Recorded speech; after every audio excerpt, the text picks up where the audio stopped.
प्रधानमंत्री मोदी की अगुवाई में तीसरी बार बनी सरकार ने अपने 100 दिनों का कार्यकाल पूरा कर लिया। इसे लेकर केंद्र सरकार ने अपने पहले 100 दिनों के कार्यकाल की उपलब्धियों का जिक्र किया। उधर कल पीएम मोदी का जन्मदिन भी है, तो दिल्ली से लेकर काशी तक बीजेपी कार्यकर्ताओं में उत्साह का माहौल है।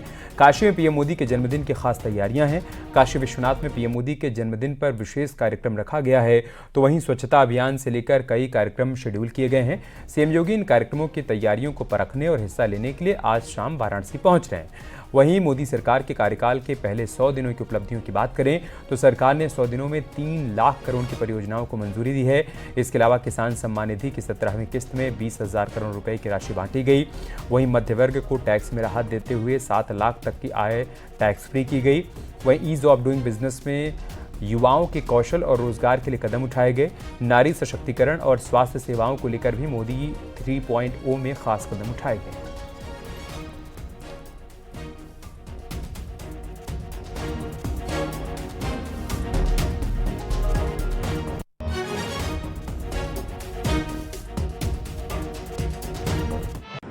माननीय प्रधानमंत्री जी की जैन जयंती से लेकर 17 सितंबर से और महात्मा गांधी जी की जयंती तक 2 अक्टूबर तक भारतीय जनता पार्टी ने एक सेवा पखवाड़े के रूप में सेवा के रचनात्मक कामों को लेकर हम लोग अभियान चलाते हैं। कल 17 तारीख से स्वच्छता अभियान करके हम लोग इस सेवा पखवाड़े का प्रारंभ करेंगे। उसमें रक्तदान शिविर हैं, मेडिकल कैंप हैं, स्वच्छता के कार्यक्रम हैं और अनेकों कार्यक्रम हैं। 25 तारीख को माननीय दीनदयाल उपाध्याय जी का जन्मदिन है, तो भारतीय जनता पार्टी ने लक्ष्य लिया कि हमारे जो 4 कार्यक्रम बूथों पर होने वाले कार्यक्रम हैं उसमें से एक कार्यक्रम पंडित दीनदयाल उपाध्याय जी की जयंती भी है।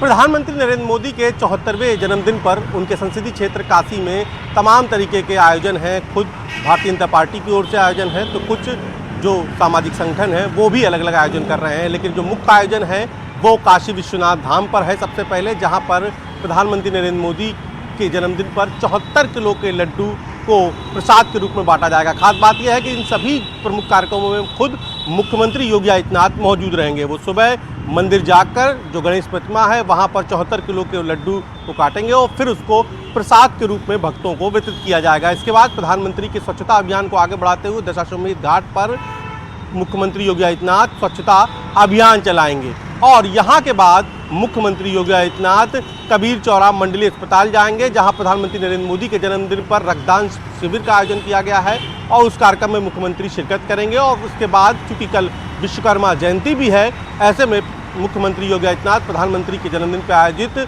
जो विश्वकर्मा कार्यक्रम है, विश्वकर्मा जयंती के जुड़े कार्यक्रम है, उसमें शामिल होंगे और वहीं पर प्रधानमंत्री विश्वकर्मा योजना के लाभार्थियों को सम्मानित भी करेंगे और फिर वहीं पर अपनी बात भी रखेंगे। तो ये तमाम सारे कार्यक्रम हैं जिसमें प्रधानमंत्री नरेंद्र मोदी के जन्मदिन पर मुख्यमंत्री योगी आदित्यनाथ भी शामिल होंगे। कैमरा पंकज के साथ उपेंद्र द्विवेदी, न्यूज़ 18 वाराणसी। खबर कानपुर से, जहां पर कोर्ट के एक हिस्से में आग लग गई। केस की नकल लेने के लिए बनाए विभाग में आग लगी। आग लगने की सूचना के बाद फायर ब्रिगेड की टीम मौके पर पहुंची और कड़ी मशक्कत के बाद आग पर काबू पाया गया। तस्वीरें हम आपको दिखा रहे हैं। कोर्ट का एक हिस्सा जहां पर अचानक से आग लगी और देखते ही देखते आग फैलती चली गई, लेकिन फौरन ही दमकल विभाग को सूचना दी गई। इसके बाद दमकल की गाड़ियां मौके पर पहुंची और आग पर काबू पाया।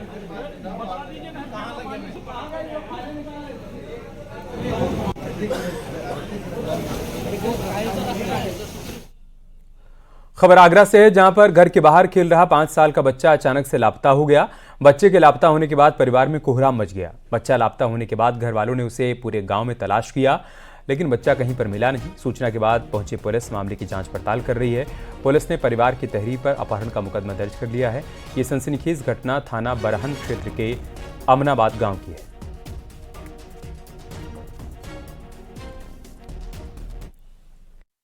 मेरा बच्चा ट्यूशन कोचिंग गया था, उसके बाद उससे मतलब भगाया और वहाँ फिर खेलने गया था। खेलने के बाद वहाँ पे फिर वो दोबारा गए थे हम वहाँ पे देखने के लिए, तो वो मिला नहीं था। क्या बच्चे का क्या नाम है? बच्चे का नाम मनु। लगभग कितने बजे? शाम 6 बजे। खबर जौनपुर से, जहां पर बाइक सवार बदमाशों ने एक घर में घुसकर फायरिंग कर दी। इस घटना में 2 लोग घायल हो गए। दोनों को गंभीर अवस्था में अस्पताल में भर्ती करवाया गया। नगर कोतवाली थाना क्षेत्र के नईगंज मोहल्ले की यह घटना है, जहां फायरिंग हुई।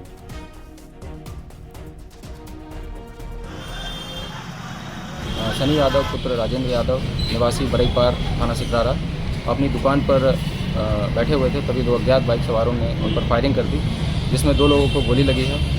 दोनों को उपचार हेतु सदर अस्पताल रवाना किया गया, जहां से उन्हें BHU ट्रॉमा सेंटर के लिए रेफर किया गया है। पुलिस को कुछ महत्वपूर्ण सुराग CCTV फुटेज आदि हाथ लगे हैं, जिनका अवलोकन कर चिन्हीकरण किया जा रहा है। तत्काल इसमें अभियोग पंजीकृत भी किया जा रहा है। मौके पर शांति व्यवस्था है। गाजियाबाद में बेटे की लड़ाई में बीच बचाव करने आई महिला के साथ धक्का मुक्की हुई और इसी बीच धक्का लगने से महिला सड़क पर जा गिरी। आनन फानन में महिला को अस्पताल में पहुंचाया गया, जहां पर उसकी मौत हो गई। इस घटना के बाद मृतक महिला के बेटे ने आरोपी माजिद के खिलाफ केस दर्ज करवाया है। पुलिस ने आरोपी को गिरफ्तार कर लिया है। यह घटना थाना मधुबन बापूधाम इलाके की है।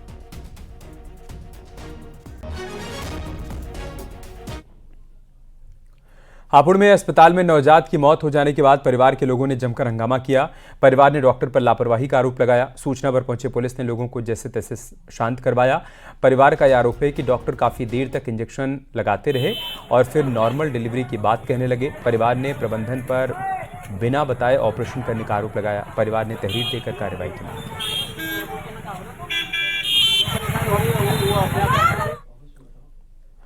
मथुरा वृंदावन विकास प्राधिकरण ने राजस्व विभाग के साथ मिलकर संयुक्त कार्रवाई की। अखरूर खादर में अवैध निर्माण पर ध्वस्तीकरण की कार्रवाई की गई। इस दौरान गुस्साई महिला ने JCB पर चढ़कर हंगामा किया।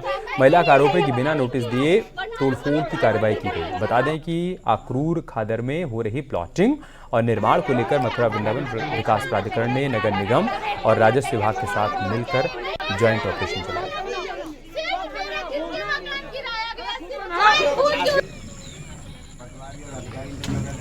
मुझे ऐसी भर्ती